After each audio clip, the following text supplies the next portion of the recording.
दोस्तों, मार्केट के दंगल चैनल में आज मंडे के सेशन में वीडियो में आपका स्वागत है। निफ्टी ने आज लाइफ हाई टच कर दिया है वापस से। आज एक बार के लिए 20,008 का हाई छू के आ गया है। क्लोजिंग भी सबसे लाइफ हाई दिया है, ऑलमोस्ट 20,000 में 4 पॉइंट ही दूर है। इसके आगे यहाँ पे था जिसका क्लोजिंग था 19,745। तो ये वीकली कैंडल है, सॉरी डेली कैंडल में अगर हम देखें तो डेली में यहाँ पे क्लोजिंग दिया था 1997। तो उस क्लोजिंग से भी आज हम ऑलमोस्ट 15-17 पॉइंट ऊपर है। आप देख सकते हो कि निफ्टी में बहुत अच्छा पैटर्न पहले से ही बना हुआ था। मैंने पहले ही बोला था कि कप एंड हैंडल पैटर्न बन रहा है। तो आप देखो डेली चार्ट में भी यहाँ पे ऐसा दिख रहा है कि कप एंड हैंडल पैटर्न बन गया है।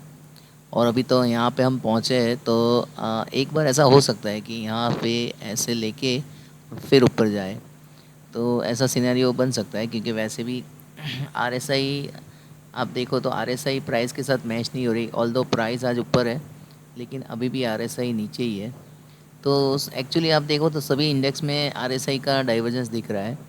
तो ये थोड़ी चिंता की बात है क्योंकि पिछले 7 दिन से हम लगातार ग्रीन में ही क्लोज कर रहे हैं और एक भी कैंडल नेगेटिव में क्लोज नहीं हुआ है। लेकिन आरएसआई मैच नहीं कर रहा है। अगर आप देखो बैंक निफ्टी में तो बैंक निफ्टी में भी ऐसा ही हो रहा है। बैंक निफ्टी में भी आप देखो कि डब्ल्यू पैटर्न का ब्रेकआउट हुआ है इसमें। तो ये आप देख सकते हो यहाँ पे ऐसा डब्ल्यू पैटर्न का ब्रेकआउट हुआ है। तो ये जो अपना नेकलाइन है वहाँ पे भी एक बार भी उसने रिटेस्ट नहीं किया है। तो पहले यहाँ पे एक बार रिटेस्ट करे और फिर यहाँ ऊपर जाए तो बहुत अच्छा रहेगा क्योंकि 45,000 लेवल रिटेस्ट का है। लेकिन अभी तक रिटेस्ट नहीं हुआ है। तो निफ्टी के धक्के में बैंक निफ्टी भी ऊपर जा रहा है। तो थोड़ा बैंक निफ्टी में भी कॉशियस होने की ज़रूरत है क्योंकि आज वैसे बैंक निफ्टी 400 पॉइंट गया तो है लेकिन बहुत स्लोली गया था। अगर सेंसेक्स देखो तो सेंसेक्स ने भी बहुत अच्छा आज मार्क क्रॉस किया है। 67,000 का उसने भी मार्क क्रॉस कर दिया है। लेकिन उसमें भी आप देख सकते हो कि आरएसआई का मिसमैच ही है। तो थोड़ा डाउटफुल केस तो है सभी केस में कि सब में आरएसआई डाउन है। और वैसे भी 70 के ऊपर पहुंच गई है। डेली चार्ट में भी 70 के ऊपर है तो थोड़ा रिस्की तो है। आईटी इंडेक्स में अगर हम देखें तो आईटी इंडेक्स ऊपर का ऊपर बना हुआ है। उसमें तो ट्रेंड लाइन भी बहुत अच्छा सपोर्ट ले रहा है। अगर डेली चार्ट में देखें तो ये ट्रेंड लाइन का सपोर्ट बन रहा है मस्त। और वहाँ पे हर बार आके सपोर्ट लेके ऊपर ही जा रहा है। ये तो अगर वीकली चार्ट में देखें तो पता चलेगा कि अच्छा ब्रेकआउट दिया है आईटी में। तो अभी भी जगह है यहाँ तक का क्योंकि ये गैप पेंडिंग है। ये वीकली चार्ट का गैप है तो बहुत बड़ा गैप है। तो यहाँ तक तो आना ही चाहिए 34,000 तक। तो अभी तो ऑलमोस्ट 1800 पॉइंट का गैप पड़ा है। तो यहाँ तक जा सकता है। अगर आईटी बढ़ेगा तो निफ्टी में भी गुंजाइश रहेगी। सीएनएक्स फाइनेंस का जिसका कल एक्सपायरी है, अगर उसका डेली चार्ट अगर हम करें तो उसके भी डेली चार्ट में आप देख सकते हो कि जैसे बैंक निफ्टी में हुआ है वैसे ही हुआ है। इसमें भी थोड़ा डब्ल्यू पैटर्न का ही ब्रेकआउट हुआ है वैसे ही।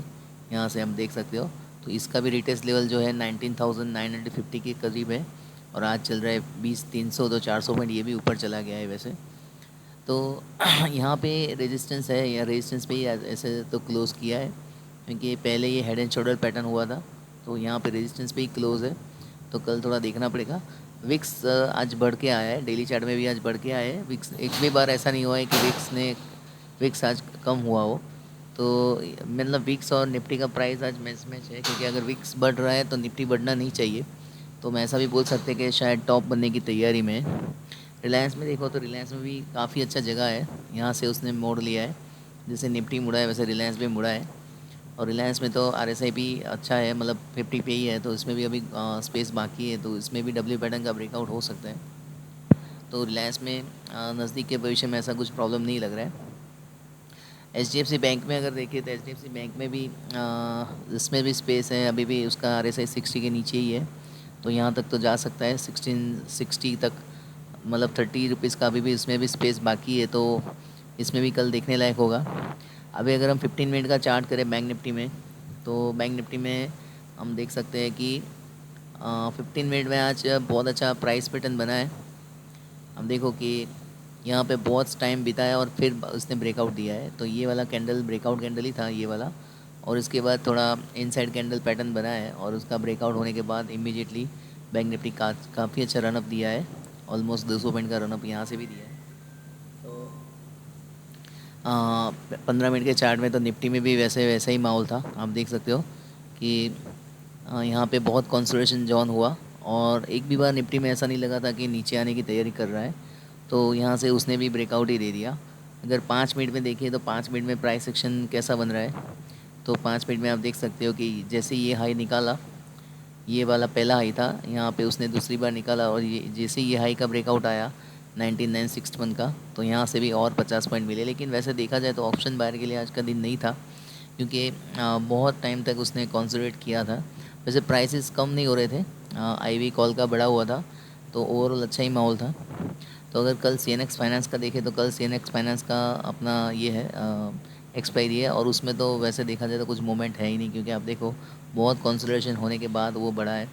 तो ऑप्शन बायर को वैसे कुछ फ़ायदा नहीं हुआ है, ऑप्शन सेलर को आज फ़ायदा हुआ होगा। लेकिन ओवरऑल कल जिसने पोजीशन बना के गया होगा उसको तो ज़रूर फ़ायदा हुआ होगा, क्योंकि उसको तो सिर्फ स्टॉप लॉस कल के लो का ही लगाना था, वहाँ तक तो मार्केट गया ही नहीं, तो ओवरऑल वो फ़ायदे में रहा होगा।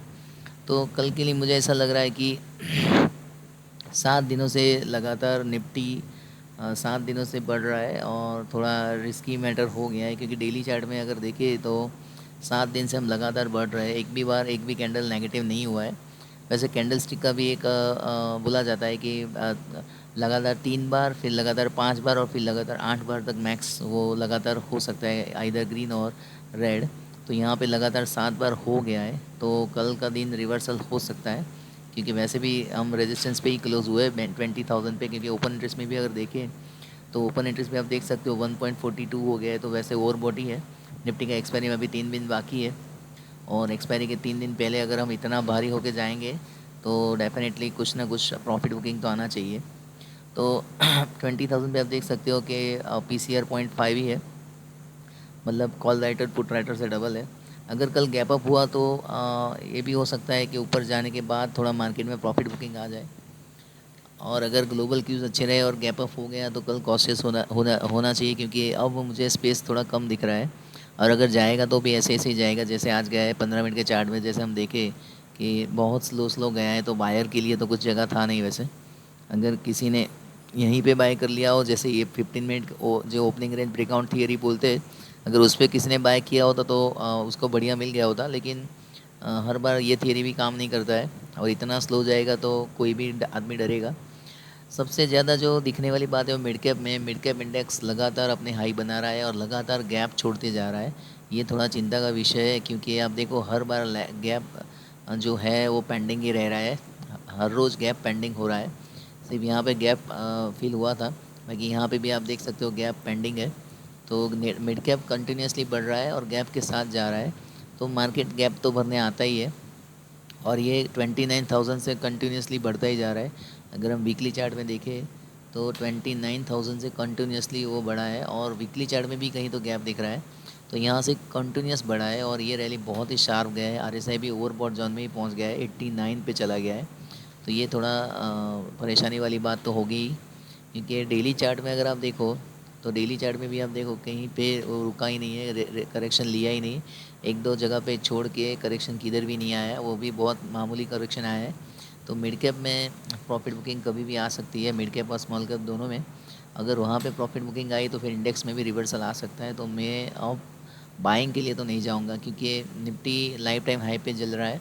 वैसे रूल तो ऐसा है कि अगर लाइफ टाइम हाई हम क्रॉस करते हैं तो उसके 10% ऊपर जाने की हम क्षमता रखते हैं, लेकिन ये भी देखना होता है कि हम कहाँ से चले आ रहे हैं। तो आप देखो लगातार 7 दिन से कांस्टेंट हम 19,200 से 20,000, मतलब 800 पॉइंट चढ़ गए।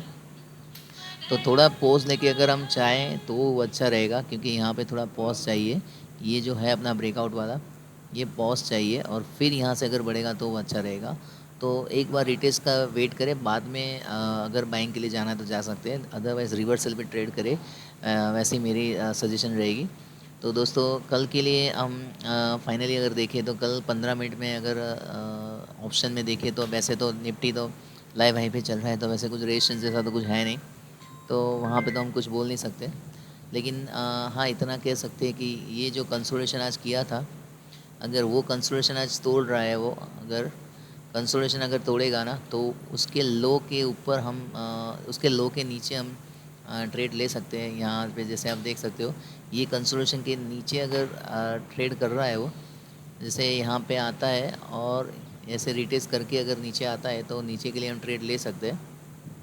यहाँ तक पहला हमारा टारगेट रहेगा 19,720 तक का। ऊपर के लिए तो हम कुछ बोल नहीं सकते क्योंकि ऊपर तो वैसे ही मैदान खाली है, तो ऊपर का हम कुछ बता नहीं सकते। बैंक निफ्टी में भी ऐसा ही है। बैंक निफ्टी में अगर ये कंजेशन जोन तोड़ के उसके नीचे ट्रेड कर रहा है बैंक निफ्टी, तो देखना पड़ेगा, क्योंकि नीचे के लिए अभी इतना भी हमको बैरिश नहीं होना है, क्योंकि मार्केट में भी मोमेंटम अच्छा है। लेकिन नीचे अगर ऐसा तोड़ के, अगर ऐसा प्राइस एक्शन बना के अगर नीचे आ रहा है, तो फिर नीचे के लिए हम ट्रेड ले सकते हैं। और टारगेट हमारा ये वाला जोन है, वहाँ तक तो हो सकता है 44,900, क्योंकि वहीं पे रिटेस्ट लेवल भी है डब्ल्यू पैटर्न का। तो कल के लिए मैं तो ऐसा बताऊंगा कि थोड़ा एक दिन वेट करें, उस मार्केट को सेटल हो जाने दें। G20 का जो माहौल बना हुआ था उसमें ही जैसे मार्केट ने आज 20,000 लगा दिया, ऐसा ही लग रहा है। तो एक दिन वेट करें। वैसे इंपॉर्टेंट डेटा भी आने वाले हैं अपने उधर US के अंदर, तो वो डेटा का भी थोड़ा वेट करें और वेडनेसडे से ट्रेड करना स्टार्ट करें। तो दोस्तों, अगर वीडियो अच्छा लगे तो लाइक करें, शेयर करें, सब्सक्राइब करें। जय हिंद।